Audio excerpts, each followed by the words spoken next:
Assalamu alaikum.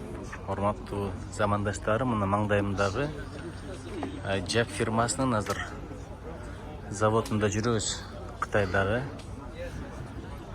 Анан мына ушул 49 тонна деп айтор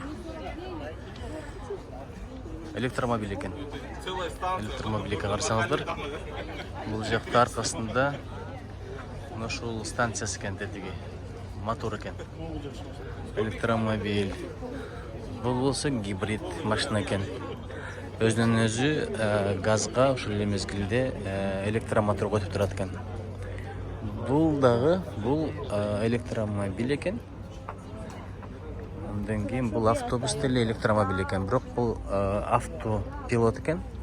Айдоочу жер алат экен, бирок руль турат. Ичинде ошондой болсо деле автопилот экен. Бул дагы электромобиль. Кичинекей жүк ташып турган, бирок мына гана бензин менен жүрөт экен, бирок жакында ушундагы электромобиль версиясын чыгарабыз деп атат.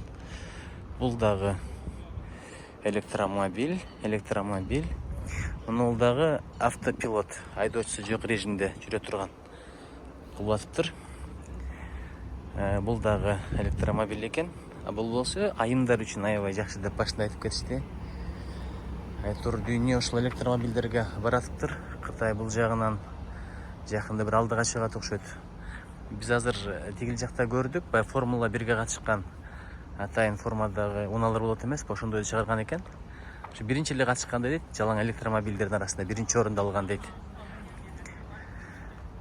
Айтор биз дагы технологиялык өнүгүү өтпөсөк болбойт. Мына жакта Кыргызстандын, Өзбекстандын, Казакстандын, Түркменистандын делегациялары келген.